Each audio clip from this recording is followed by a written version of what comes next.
Stopping the Violence webinar that we've been doing for the last 2 years, and have incredible people on, incredible thinkers, incredible workers out there in the field, that including law enforcement, community activists. Even we had 2 or 3 mayors to come on, religious leaders, everyone, that every component within our community construct that needs to come together to help deal with this issue of stopping the violence in America. But it originally started with gun violence. What guns in itself, we realize that, yes, guns are an important topic to talk about, but when we deal with guns, and I've always say this, that a gun is an inanimate object. People pick up that object and they use it to hurt or murder someone else. What is the root causes of that? So as we have gone on and listened to several of our speakers, we're amazed at the ingenious information that they bring to the table is so pertinent to the construct of real, true change. And today we have another special guest who has been on before, and she's been on like a ghost prior to that. But I want to introduce her first. I'd like to say my name is Reverend Zachary James Oliver, and I am the Vice President of UPF, which sponsors this program. And we're happy to have you every week. And like just to move forward without too much further ado, to bring on Taylor Cummings. She's an incredible person. And the reason why she's here today is because of the fact that she came on once before. And I really thought that she should be on with another of our speakers, Jim Edgerly. And what happened, Jim Edgerly, and then another scholar came on, which was Mr. Husuk. But at that time, we got the time confused, so Taylor couldn't come in to really put her piece into that whole construct in a very innovative and wonderful conversation. And now I asked her to look at what they said and come up with a follow-up and some added points that she would like to address to the topics that they were discussing at that particular point. So without any further ado, Taylor, welcome. And let you know that I'm not here. I'm here in, almost forgot, I'm in Africa. And I almost forgot it's 2:00 your time, and it's 8:00 here, but God bless you. So glad to have you. Yes, thank you so much. Yeah. I'm so glad that we were able to catch up and do this. And it is 11 here, 2 there, 8 p.m. where you are. And so even It's just amazing, right? yeah, it's really a beautiful thing to see us all come together and be able to be on one accord at one time and place. So, hello, everyone. My name is Taylor Cummings. I am currently studying for my PhD at the University of Nevada, Las Vegas. Unfortunately, we just recently had a very severe tragedy happen on our campus at the hands of gun violence. We had 3 of our faculty members murdered on our campus. And so this is a very special topic to me. Even beyond that moment, I've always been studying the world, the complex systems of the world, the complex problems and issues of the world, and how we all come together despite our differing ontologies and epistemologies, so ways of being and ways of knowing. And what does that look like to create a system of world peace? So I'm studying to do that. I'm studying motivation and belonging. I have a Master's of Education in Curriculum and Instruction from North Carolina State University. And then my undergraduate degree was from North Carolina Agricultural and Technical State University, an HBCU, Aggie Pride, and I was studying social development and cultural change. So I'm excited to be here and see how all those things come together to discuss this topic of incubators, social conditions. How do we have these systems and societies that really create and manifest these violent issues that we see? And what does it look like to start to work to solve those problems? So I'm really happy to be here. Thank you. Happy for you to be here. So you're reminding me of that particular topic, and it was dealing with what are some of the incubators that becomes the festering of the development and the culture of Yeah. violence. And so I think that Dr. Husserl was talking about how the American system developed projects. So those Yeah. projects became isolated entities. without the proper education, the proper ABCD, we know how these city projects are. And right there, that becomes what we call a construct for violent and dysfunctional behaviors because A, B, C, D. And then Yeah. Jim Edgerly talked about the tribes, the 4 tribes that he and I have been working on for a long time, the 3 tribes, and that we are 3 basic races, 5 colors, but there are three Yeah. basic races: Asian, Black, and and European. And Yes. how that relationship works. What needs to be done to bring that into a more harmonious construct, if you will. So he just shared what that was. That in some respects, that became incubator for ill behaviors. And you weren't there, so we'd like just you to just what you listened to go ahead and give us a whole synopsis of what you think. Yeah, no, that's perfect. I'm gonna go ahead and share my screen. And where you left us off is exactly what you were talking about. So Husak, he was looking at that relationship between race, housing, and violence, and how putting people in these environments on top of each other, getting rid of a lot of the natural resources that are really necessary for our health, our growth, and our well-being, how it really was contributing to a lot of the issues that we see even currently now in our neighborhoods. And so understanding this thing called affordable housing, what that really means, who's affected, what the negative impacts are of that, and then what potential solutions could be moving forward. And then Edgerly, as you mentioned, was talking about this idea of tribalism. There are many colors and variations of the human phenotype. And so understanding the root of that and where that all came from is essential to understanding how to live harmoniously among one another. And I really loved each of their presentations. I thought it was very impactful, very powerful, especially coming from white men. You don't often hear a lot of this narrative coming from that field of thought ordinarily or historically. And so I thought it was wonderful to hear, the expansion of thought and mind and being able to see it on that platform was really cool. And so I'm going to talk a little bit about this idea of reconvergence, the origins of humanity, and what this looks like, and getting into those social conditions that Mr. Husak was talking about. And so what I feel really contributes to this incubator, this hotbed, or the social conditions, it has a lot to do with our government. Our government is that system that does regulate our societal affairs. It's supposed to maintain safety, order, justice, peace, and stability for the collective well-being of all. And that does influence our environment. And our environment expands beyond, just our home or our school or our work. It really is our natural world around us and beyond that which we cannot see. And so understanding that our environment is supposed to sustain life. And a lot of our practices and policies may not be leading us towards sustainability. And so really centering that in our understanding of what social systems are and what the best social systems are to do the things that we'd like to do. And that leads us right into our behavior. Right, our actions, how we react, our expressions, how do we express the human condition? And right now, we're seeing a lot of not so positive reflections of the human condition in our world and our society. And so if we want to reduce crime, if we want to reduce a lot of these issues, how do we address this from the biological, the psychological, the social, and the environmental? And so really looking at the holistic perspective and social systems and complex systems is what I'm studying in my program, and really understanding how do we approach this from a bird's eye view? How can we see all the pieces? How can we have all hands on deck? And how can we approach this thing? Because I might have mentioned this the last time, when we try to plug one hole over here, this hole is going to burst and pop open. And so we really have to be able to not just slap band-aids on problems, which a lot of people might say we may be trying to do currently. And so thinking beyond that. And I think that Husak and Edgerly did a great job of really talking about the social conditions that we're in and sort of how we got here, and then what that looks like moving beyond.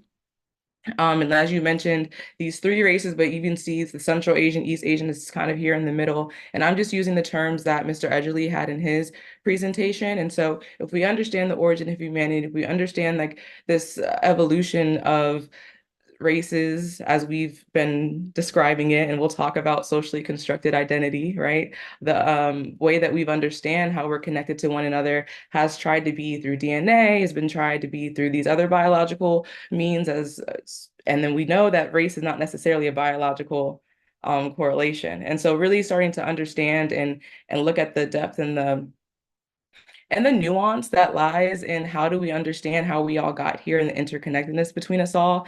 And I like that this graphic has a line connecting them because that is really the topic of our conversation is, okay, what is the true thing that unites all of humanity? And I'm starting to think it can't be our nationals, it can't be race, it can't be these things because even our borders, those are imaginary. Those don't exist. We made those up. And as much pride as we have in where we're from and the land that we occupy, there is something bigger than that. And so really understanding what that thing could be, I think is really where I saw the nature of the conversation going, and even just the landscape of society and the types of conversations that I'm seeing being had across industries is really this larger picture.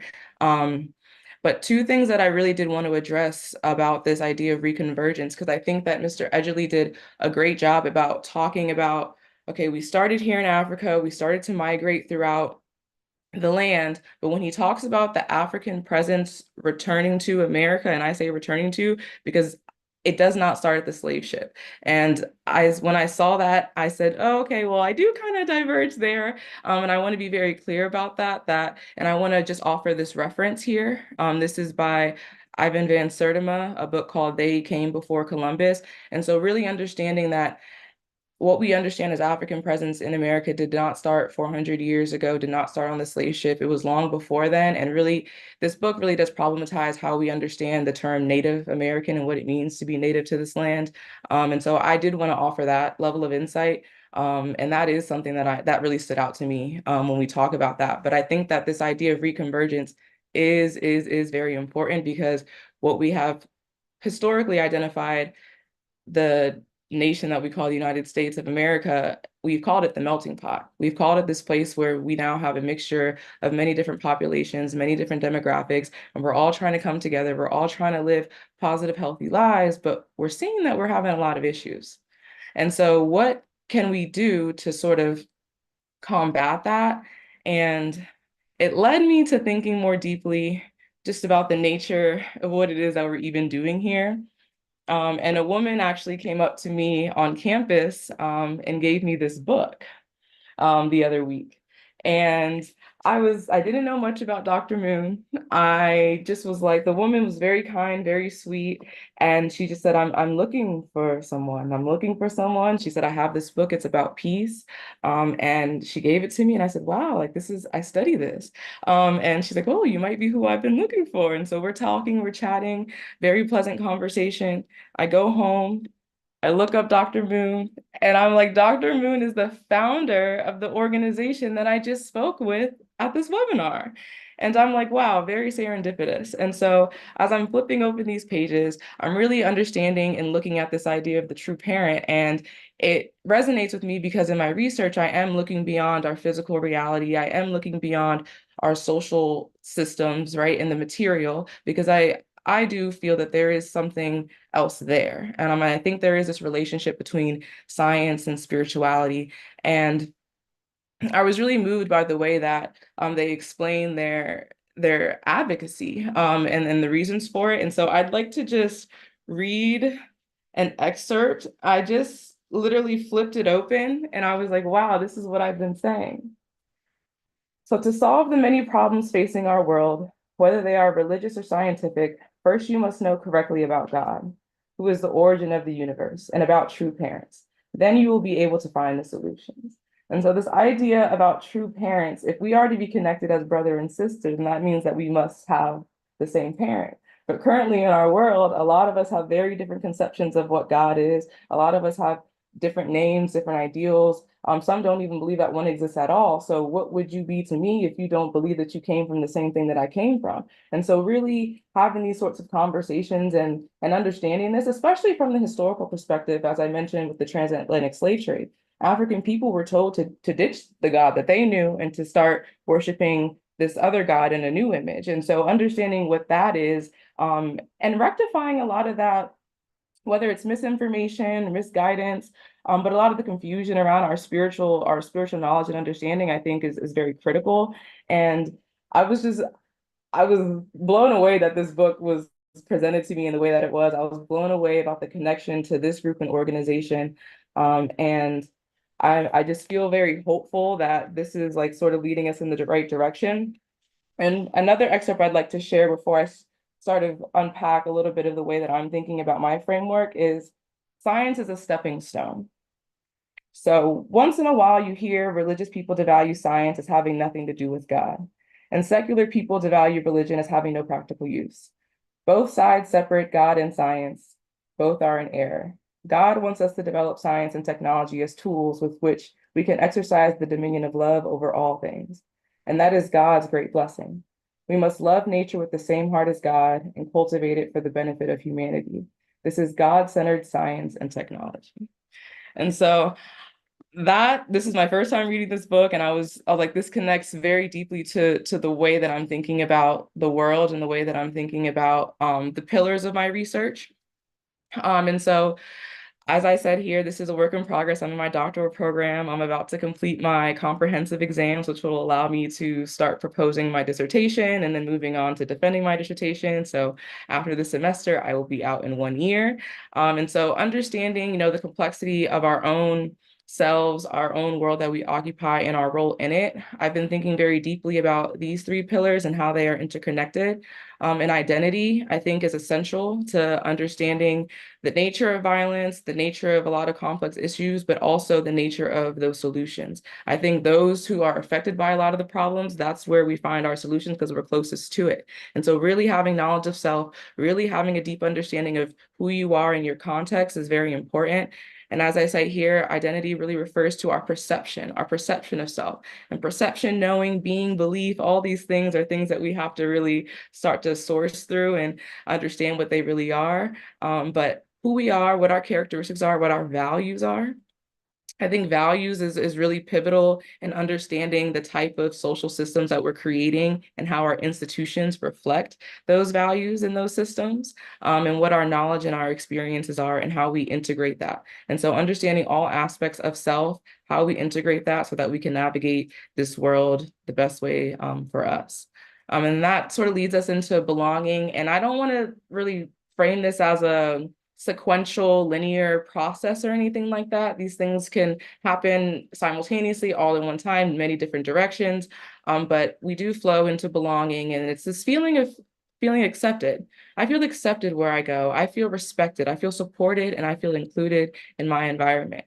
And I'm even starting to look beyond that and what it means to belong to oneself, and belong to one's own community, especially as a person from a historically marginalized community. I really started to question, wait, what's this thing called belonging? Belonging is psychological membership. So if I'm supposed to have a sense of psychological membership to an institution that's inherently oppressive, what does that mean to me, right? And so we start to unpack these things like assimilation, and we start to unpack a lot of the things that we've learned through our socialization in a historically racist society. And I had to say, wait, maybe I need to reevaluate this relationship and what it means for me to want to belong somewhere that has historically excluded me, even if we look at the school system. I'm currently getting a PhD, but just a few years ago, Ruby Bridges was not allowed to go to elementary school. And so what does that mean, and what does that look like, and what is our relationship to these institutions, I think is very important for us to consider when we talk about what it means to belong. And so that's something that I'm unpacking. And then what that looks like in the spiritual realm. And how I'm conceptualizing spirituality really just means that which we cannot see, that which is beyond our material physical reality. There's these things that we have called feelings. Some people talk about the divine. Some people talk about being able to communicate, beyond what we know as our physical. And I'm all with all of it. And so really understanding the quantum mechanics, really understanding, the basis of our reality is important. So really getting into ontology, really getting into epistemology, but this science of being, the science of knowing, and understanding how that can be integrated into our current technology and our current community design. So going back to Husserl, how do we create sustainable systems that really support the well-being of life? What literally materials are we building our buildings out of? Is it conducive to the environment? Is it conducive to humanity? And so seeing and thinking about how all these things come together is very important. And I do think it starts with the education piece, re-educating. I think a lot of us have may not have gotten the best education in our, whether it was private, public, charter. We know that there are issues that are embedded in a lot of our systems. And so really connecting ourselves back to who we are and back to the meaning of the purpose of what we're doing here. And maybe understanding what that is, because there is a lot of confusion around whether there is such thing at all. So those are some of my main takeaways, ideas, and how I've been thinking about our previous conversations. Wow, that was quite brilliant. Thank you very much. Uh, First of all, I want to thank you how coincidentally I got a text, Reverend Oliver, do you know this person? This Japanese lady. But and it's interesting that you would put the true parents up there like that, who are the founders of this very. She's the one who ignited and said we need to address gun violence and violence in America. So it's interesting that you put her picture up and read some of the quotes from her book, which is really a phenomena. Amen. Hallelujah. And also she, the tribe, and I took it, Jim ran with it, but I've already made the construct of it. But I got it from those true parents. They made it very clear that God had, and what I say in that context, the problem is, if we continuously look at it as the three races, we will inevitably continue to fight. But when we look at it from the vantage point that we are from the same creator, and if that creator happens to be called the Father of humanity, that means that we're brothers and sisters, right? So you're more likely to reduce the type of fighting with your brothers or sisters than you would with someone of a different race, because then you can detach yourself from that and formulate all these systems of thought. And I'm going to go, but I had one reason why I understood that. I was in the 60s. I grew up in the 60s, right? And we were in the alleyway one time. I lived in the South Bronx for a few minutes while my father was doing his master's degree at one of the universities. I can't think of which one, because he went to a couple. It's in Long Island. It'll come to me in a minute. But and there were three boys. One was Irish, because at that time Irish was still there. One was a white Hispanic, more white. One was a more lighter skinned black boy, and one was a dark skin like me, right? So they were going down the line, what was better? So of course the white, the Spanish, the lighter black, and then me, I was the worst of them all. And my father was sitting there and he was listening. I never knew he was listening. I was 5 years old. I never knew that he was listening. He just watched from a distance. And then he said, son, come up here. And he said, in your lifetime, they're going to call you all kind of names, the end name. But he said, let me give you the definition of the end name. Parents, family is important, right? And we to break down who successful or break down the black family. So this is a father telling the son, saying, I'm 5 years old, and I remember this word verbatim almost. And he said, when you grow up, people are going to call you a black N. But I want you to say this, think this. That word N means a dirty person. So for sure you're not a dirty person. So it doesn't apply to you, right? It really doesn't apply to your people either. Secondly, black is good. Black, great things come from Africa. But the most poignant thing and most profound thing he said to me, I never forget. He said, the people who are calling you that name have forgotten that God is their father. So that means that those who are calling you those names are looking at you from the race point of view, are your brothers and sisters. He said, but you have to grow up and be a better man. And a better man would know, no matter what they say to you, they're your brother and your sister. So I've always had that in my mind. So this is very important. We fight because we don't see each other as brother and sister.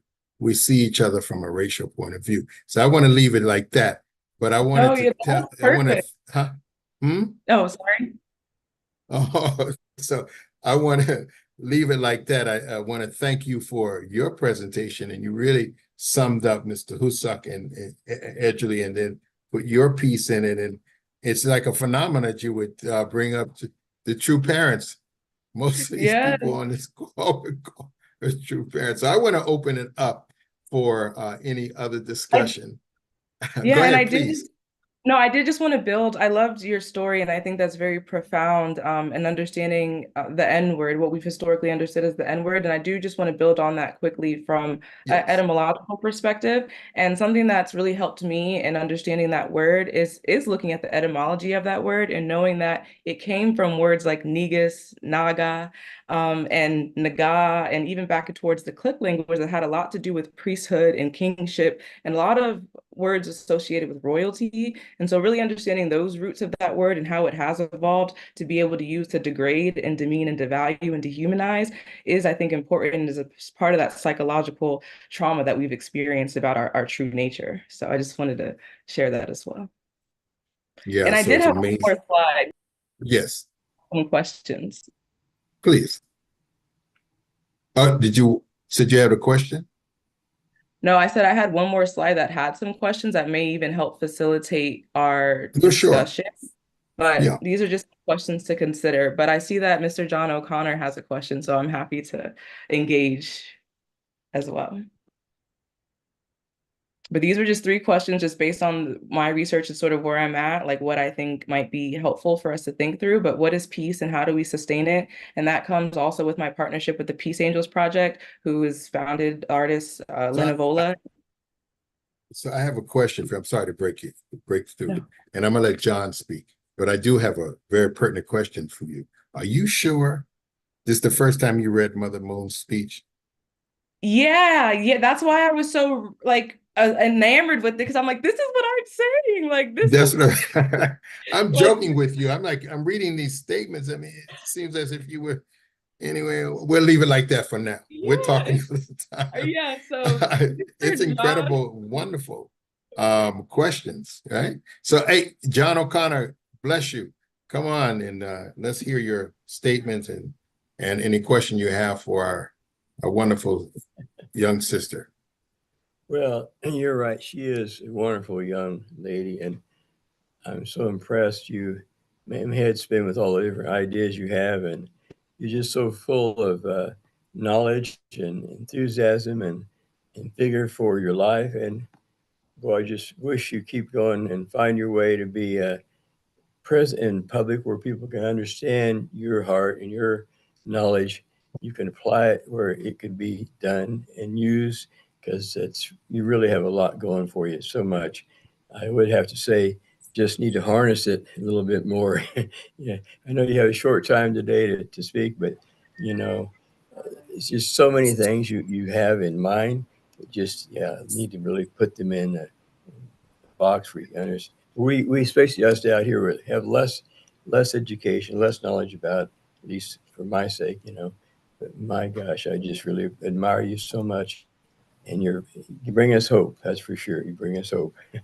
Thank you so much. Yeah, thank you, John, so much. O'Connor. Anyone else? Oh, Dr. Madeline Alexander, my dear sister, welcome. Come on, step right up. Remember you, my sister Taylor, are illuminating. Thank you so much for sharing your project with us.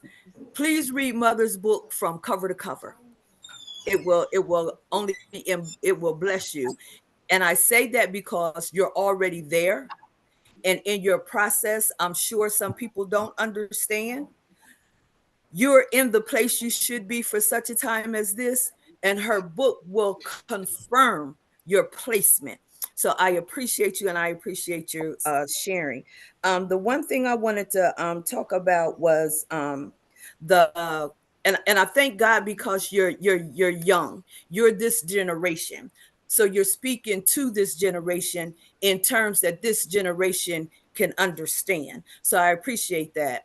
A lot of people are struggling, young and old, with their identity. So you hit that right on the head.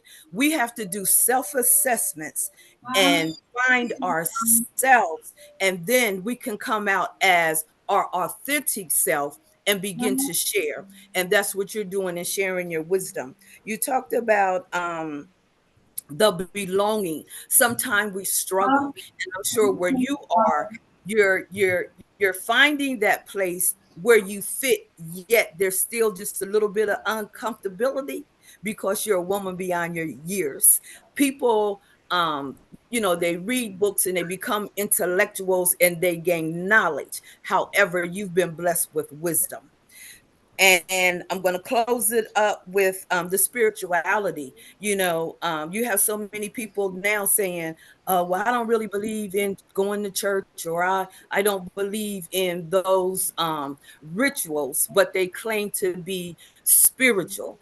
Your spirituality is finding your place in your higher power, whatever that how higher power may be. Earlier this week, I read an article about the what is it called? The chronicle gene, and it was in reference to the gene of Eve and all people being related, everyone coming from this. If you trace all the way back, you'll find in your DNA, you will find in your bloodline that foundation was laid, and it became from one woman. So whether we want to accept each other as distant cousins, brothers and sisters, God is over the universe, whatever you may call him. But we all, as human beings, need to submit ourselves under the higher power and refine. We refine, reframe, we re-identify our spiritual connection, that we can live in this social thing called the world, or called life. And it boils down to, if I have enough love and respect for myself, I can accept you, whether you red, yellow, brown, black, white. Alien can come down here in his truest form, because I'm convinced they're already here, in his truest form as green.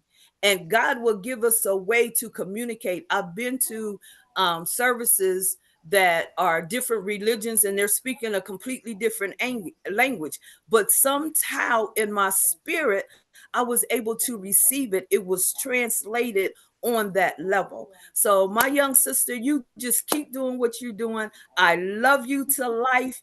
And please read the book. I've read the book a couple times, but please read the book.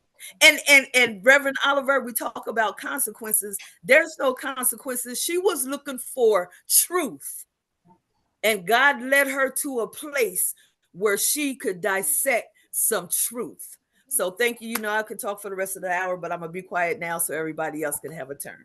Thank you so much. No, that's true. It's I'm not going to go there. I'm the host right here, but I'll put this as a divine order, Yes. And anyway, we'll cross that bridge at another time. Yes. Yeah, this is about stopping the violence right now, but Amen. I got so That's much right. going on in my mind. That's right. It's incredible. Look, I feel like a spring. I got all kind of stuff going on. Then I have the world behind me. So I'm like, okay, this is about stopping the violence. But even in that, again, it's the way we see each other. You know what I mean? Yes. It's that value that has been taken away from us, that has allowed us to feel as though we're not worthy, or that we don't fit. And it's like you said with that word, you know what I mean? My father taught me that means ignorant. You're not ignorant. You're not dirty. You're not none of those things. However, when someone from a different race call you that, you look a little differently. But what surprised them is when you call them that. You know what I mean? And then it's like, how can this be? But I appreciate you breaking that down and talking about the origin of that word. But look how the enemy perverts things, you know what I mean, and change it and gave that negative concept for basically the African American community to receive. But all he was doing was stealing time. He was stealing value. He was stealing. That's his job, to steal, kill, and destroy. So once it, and I do believe it's going to be a time where we can come together and unite in peace, not only our community, but the world, you know, at large. And this is like the groundwork, because we're getting truth. And that's what God would have us to have, truth. Okay. Somebody else. It's so powerful. I love you. Love you too. We love our little sister. Just real quick, Yes. and I'm going to get them in. The reason why I use that analogy about why this African American man looked at his African American son and imparted the wisdom and insight, it goes back to Hussuk. He was saying those projects, within the construct of those projects, then you give welfare. Welfare states that a man cannot be in the house if you're going to receive the funds or the food stamps. So what do? You take that dad out who could have been imparting certain wisdom to those boys, insights to those boys, right? But that's where for me, the system has failed. And so then you have this vicious cycle. And one last thing, my dad used to always say this. He said on the news, they always say 50%, I'm just using it as a number, 50% of Black kids grow up with no father in a home. But he says they don't do weekly documentaries on the 50% that do. You see, that would change the subliminal psyche of the nation and of other kids watching. Amen. It would actually change the narrative.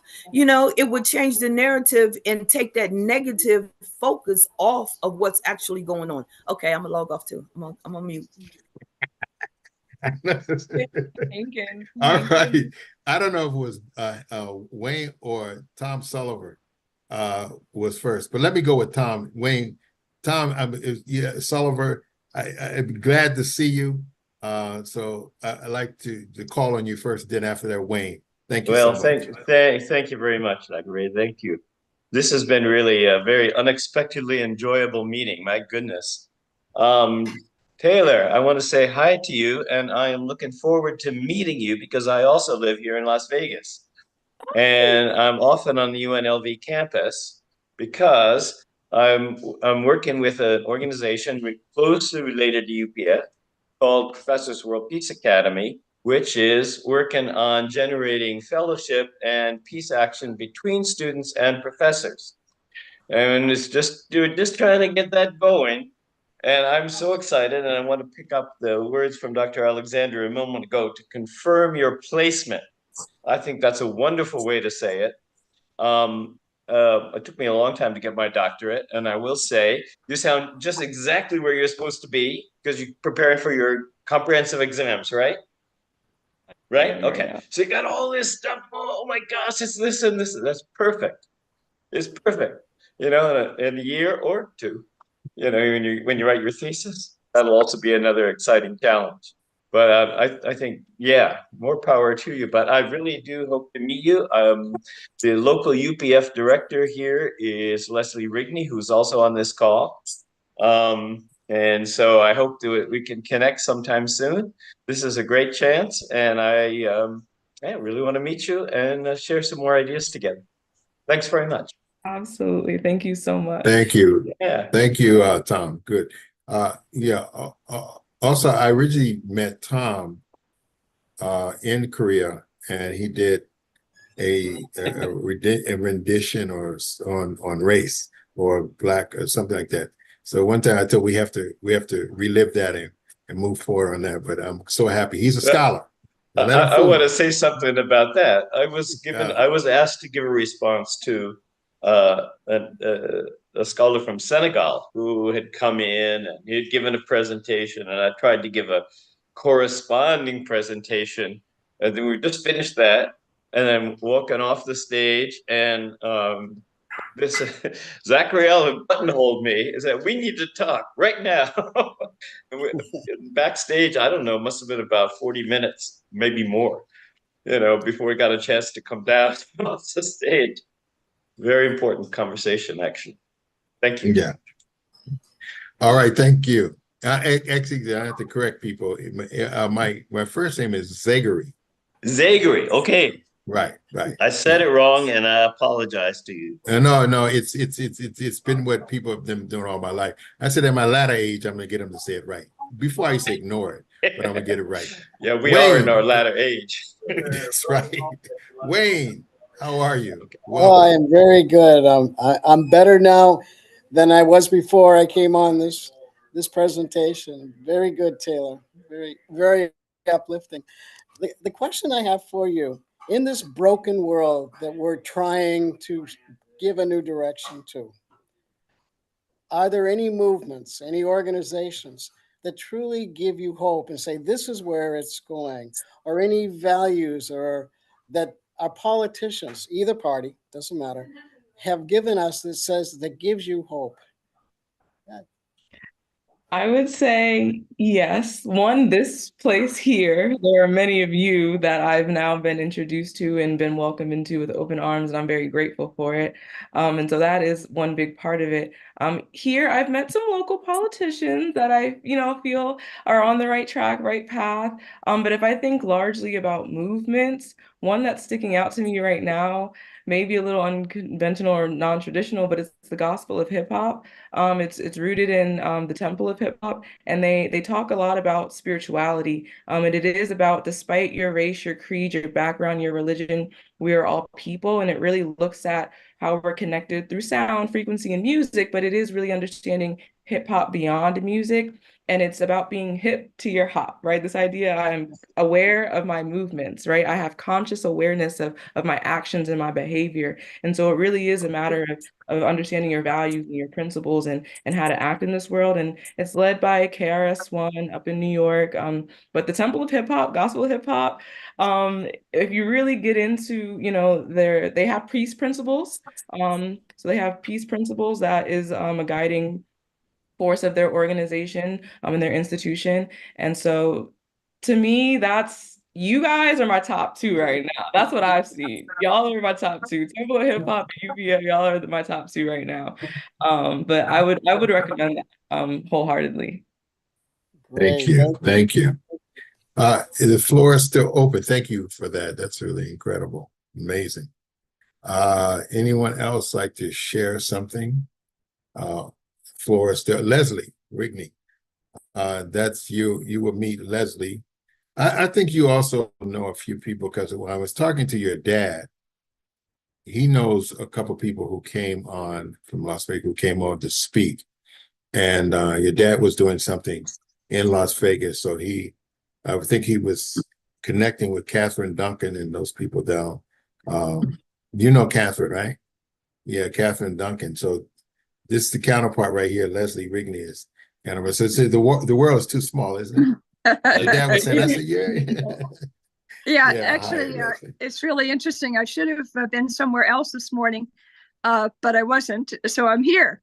So this has been really wonderful. And this is the anniversary of the Moulin Rouge Agreement, actually March 26th, which is when segregation was ended in the casinos. So it was ahead of the nation, actually. Happened right here in Las Vegas. So we're celebrating this on Saturday at the Mormon Fort at 12 o'clock. If you want to come by with music and with talking and sharing, and hopefully not with rain, but you never know. So it's really remarkable because at this time, we're also struggling in Japan. So the Japanese are having a problem as well. So and so we're seeing that the African American are ahead of the curve, and they have something to say to the Japanese who are struggling with this issue of discrimination. So anyway, we want to make it all go away.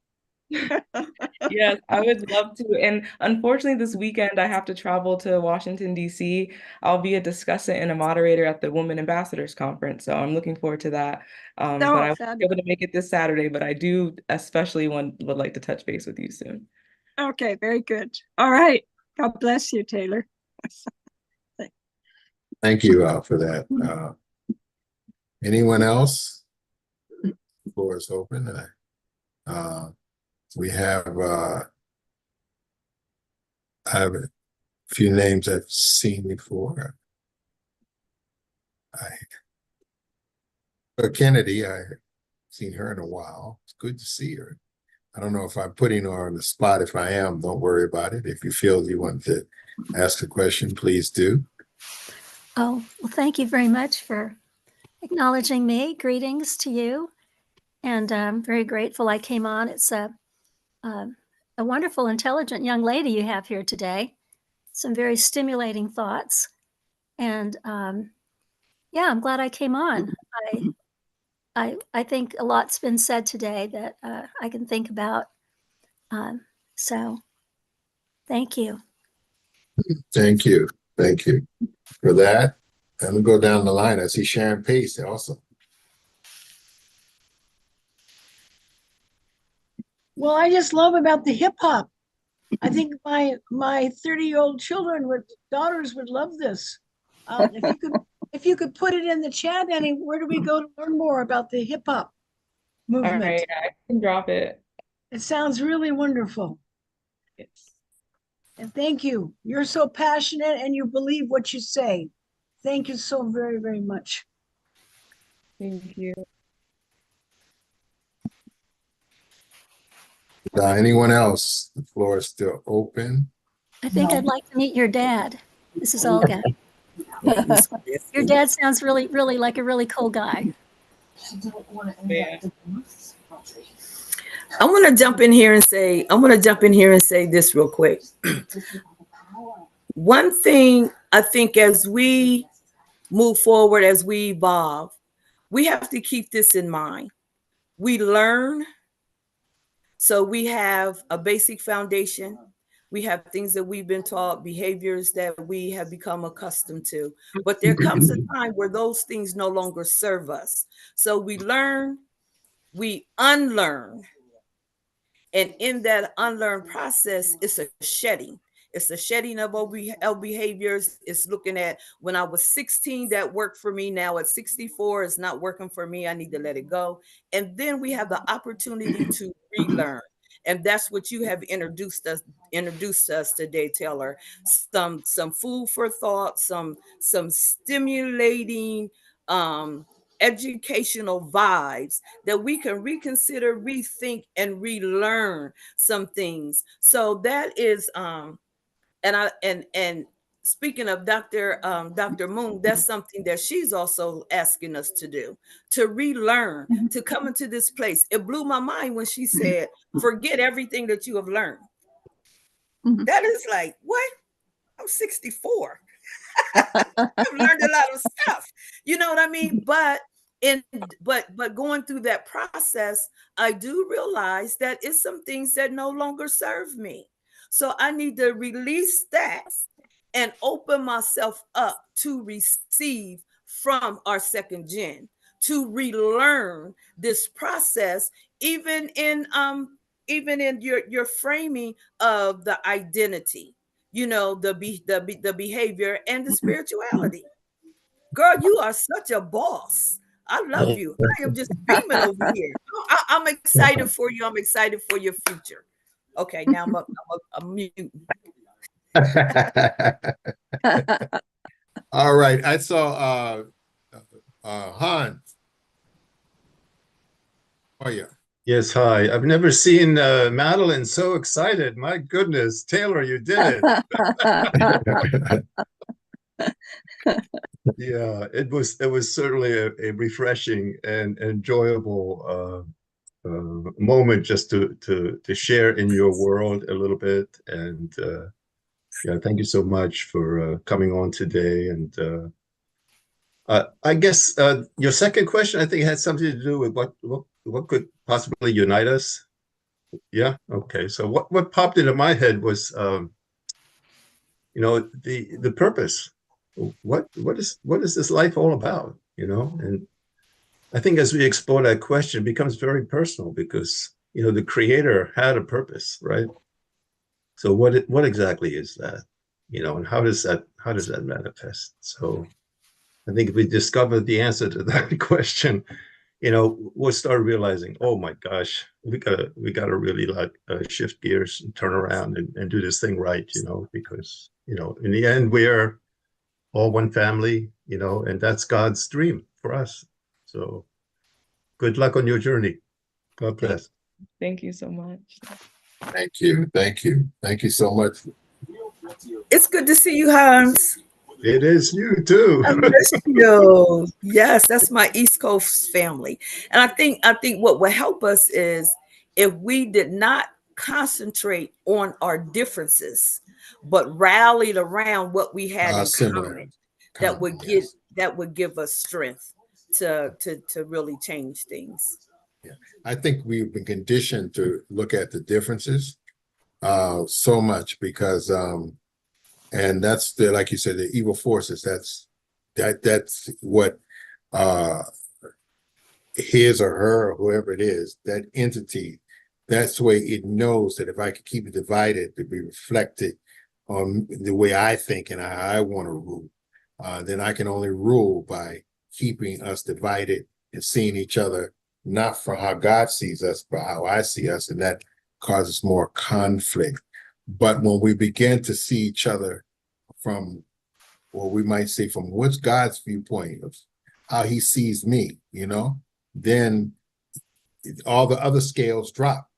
Oh, I see you in a different light. And I think that's where we have to go in this process of dealing with our differences, especially within the human family. But one of the things that I wanted just to go back and just share is that when we're sharing like this, there are different demographics of what I call violence. You have violence to people who are, as the last week, Dr. Madeline said that, sometimes we look at mass shooters coming from a different demographic of people, right? Then you have the inner city violence. Then you have the mental illness violence. And that's transcend of color.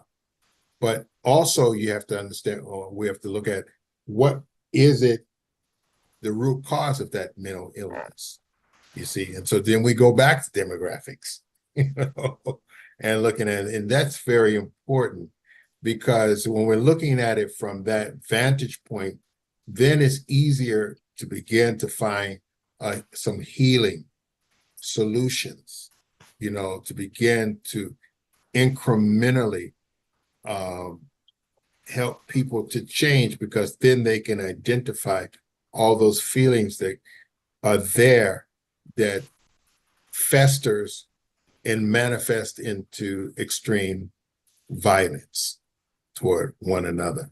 So, this is this segment of it, but we have other types of people. And that's what I love about this particular webinar, is that we're listening to different angles of what is stemming, what is the root cause and the stem, if you will, that causes people to react. Dr. Madeline, you remember, which was such enlightenment for us. What is the root cause and the environment of our Native American Indians, and what they're going through, how the violence festers within their communities and why, and I had no idea. I was like enlightened, so we have to look at all of those things. But the key point is that it definitely comes from one source, and that is the source of evil, source that wants to live off of conflict and live off the looking at everything from our differences. Taylor, do you have anything, like we're coming to a close, please? We'd like to hear from you. I want to thank everybody for they're sharing, but please I think Mr. Franklin share it. also had his hand up as well. Who? Mr. I Franklin. can't see. I just want to make sure we didn't Oh, miss Franklin, my dear brother. Yeah, I'm sorry. I have to move this thing to see people's head. Dr. Franklin, Oh, Reverend Franklin, please share with us. well, thank you so much, everybody. I really appreciate everyone's, thank you, Reverend Oliver, and thank you so much, Taylor. I apologize, everybody, because I had some technical difficulties. I couldn't get on. So, I'm not in the best possible position to be able to offer something more substantial, but I just want to thank you for what I did here. And I do have a question, Taylor. Are you a musician yourself? No, Okay, no. okay. Because I mean, when I was young, I played in band, in middle school. I still have my clarinet and the saxophone. But I don't necessarily play anything now. oh, okay, that's okay. Hey, you never know. It can come back, you know. Uh, You you got that vibe, Dr. Franklin? I used to just well, You sing got like that vibe from her? yeah. I mean, that's a real possibility because I get the feeling that Taylor has a gift where, because of her youth and her enthusiasm about life, could help change and alter the trajectory of hip hop, Mhm. back to its original source, right? Because I believe that, originally when hip hop was created, it was addressing, right, a social need. And actually, it was very therapeutic for people at that time when they were receiving it because it was empowering. It was exposing the reality of people who were creating hip hop to the reality of the powers that be. This is our situation. And I believe it opened the doors of awareness for society to take a look of what's really happening. Are we really authentic about being about healing? And so that's my takeaway. And I just have one other question, Taylor. What would be your idea of how we may make that pathway towards um, going in a direction where African American history becomes American history in our that. school system? Yeah. Do you have some insights where you feel that we can make measures to go in that direction? Yeah, so my background is in curriculum and instruction, in education, so educational psychology, and I think it has a lot to do with how we're educating folks, and it starts with not conceptualizing our history as Black history, right, and understanding this is world history, and so I think it is the way in which we frame our understanding of our historical accounts, but I think it also has a lot to do with re-educating and rectifying and mending a lot of our misinformation. And so I think it does start with our curriculum. I think it does start with what we're teaching and how we're teaching and who is teaching the material. So I think our personnel, who our educators are, definitely matters. But the material, more importantly, is very important. And so when we have laws coming up where we're banning CRT and we're saying we can't talk about certain things, we're throwing books away, we're banning books. What we need to do to stop those sorts of things, I think it should be a high priority, because this is epistemicide, is really what I look at in my research. So the killing of certain knowledge systems. And so it is about how do we resurge what we've already had, but preserve it as well. And so cultural preservation is very important. And that's why we've always had our storytellers. We've always had our educators because it is important to pass that knowledge down. So I do think it's about a re-education and correcting a lot of the miseducation. Okay, thank you very much. I appreciate it. Thank you, Awesome. Franklin. Thank you.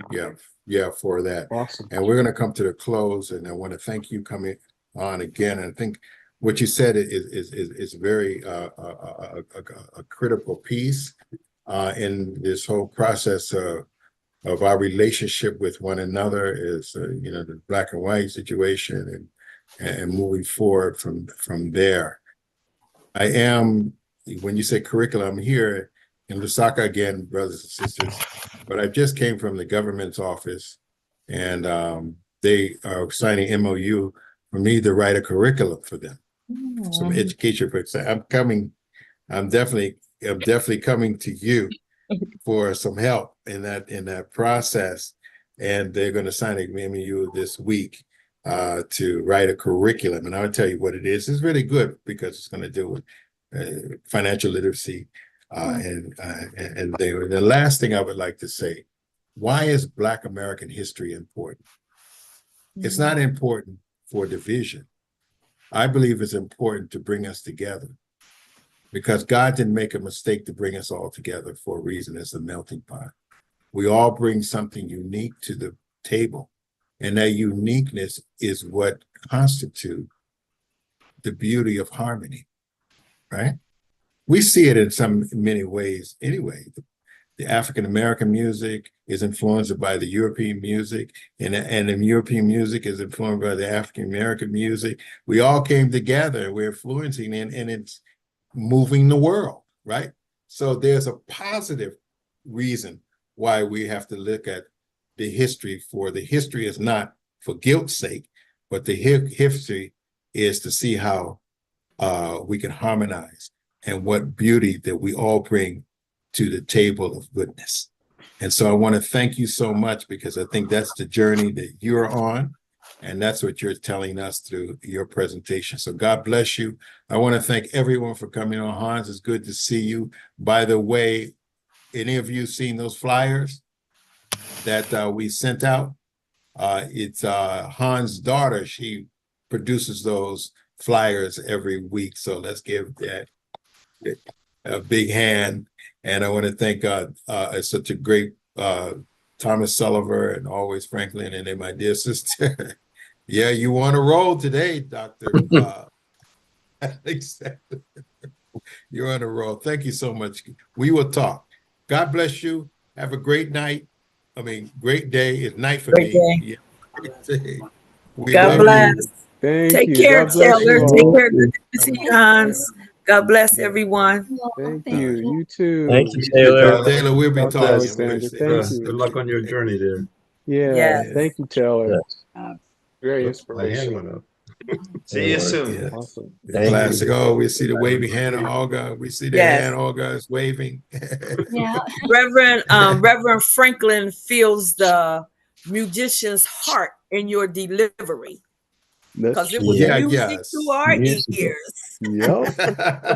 It's funny. But I did when I was young, I did a little singing and acting when I was a kid. But like when I was a young, very young, you know. So, but I do use music in my research. I'm looking at playlists, and really understanding, because I'm looking at this thing called consciousness. So how do you get at the consciousness of a human being? And I think the information we consume and the music we listen to and what it means, and this idea of resonance and what resonates with us and why. Why are we resonating with one another? What is this about? What's frequency? And so really understanding those things, I think, is important. And so the arts is very deeply related to my work, and I'm trying to bridge that gap between science, art, and spirituality. So thank you.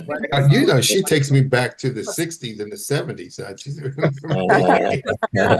Those music, those frequencies, those vibes affects the neurons in our brains. So God bless you, girl. God bless you. God bless Go you. girl, we say, right? Yeah, this is a mother's Okay, heart. God Y'all know how I am. Okay, God bless. Take Peace and care. blessings. Take care. Yeah. Thank you, Reverend Oliver. Oh, you're welcome. Thank you, everyone. All right, take care. Awesome. Thank you. Thank you, Reverend Oliver. God bless. All right. Yeah, thank you, Reverend Love you Oliver. guys. Awesome. Thank you so much. Yeah.